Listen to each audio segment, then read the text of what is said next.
Hi, welcome to another program. As we say, as a Turk, we are not only talking or writing, thinking about Turkey, but we are also considering and viewing the events, how Turkey might be affected, how the Middle East, Balkans, Central Asia, Europe, and United States, all these countries might be affected, because in a global world, everything is connected to each other, and if there is, at the end, there is one I would say effect here or a change here, it affects the other chain very quickly. And now we are seeing that United States and Iran might come to an agreement. We see the signs of Israel considering how he will get most benefit out of this, at least in a short time, or I will say mid-term. We do not believe that Iran or Israel has been changing its security threat understanding greatly, but as far as we are seeing, Israel also recognized that this kind of agreement, Israel between, let's say, United States and Iran, Israel has to also make some kind of adjustment around it. There will be, I will say, peaceful period between those countries, as long as, or the end date, let's say, as will be, let's say, indicated in the possible agreement. The talks take more time than anticipated, because it's not only a nuclear deal, I will say, deal or issues. And there are also non-nuclear issues, such as how these investment trades will be used by Iran.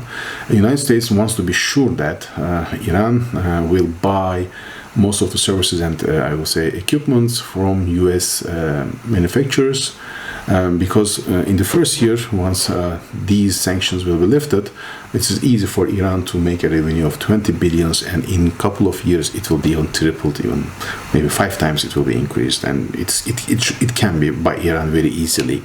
Imagine you have great resources, but you haven't sold for years greatly, so Iran might have these kind of abilities. Now, but even though there might be a peaceful period between these two, we still believe that end of this agreement, the end date, due date, the peaceful period will be leaving its, I will say, place to a more tension period between Israel and Iran, and Israel also recognizes this too.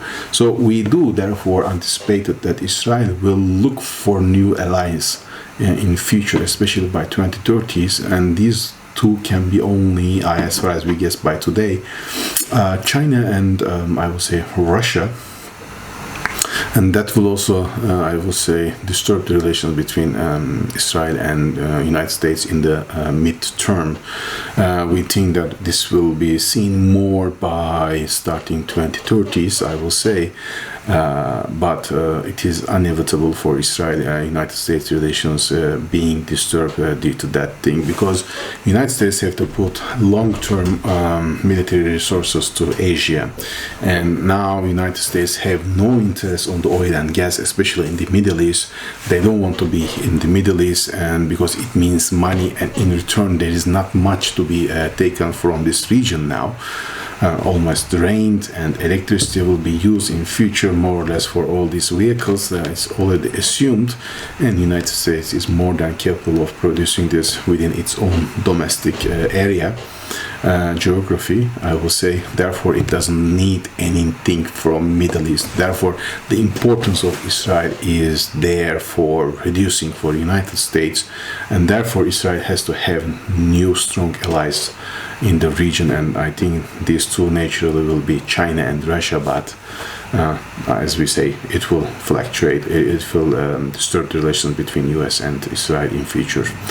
So if you like this video, there's a like button underneath the screen, and please feel free to subscribe to our channel. We will appreciate your support greatly. See you next time. Have a great day. Bye.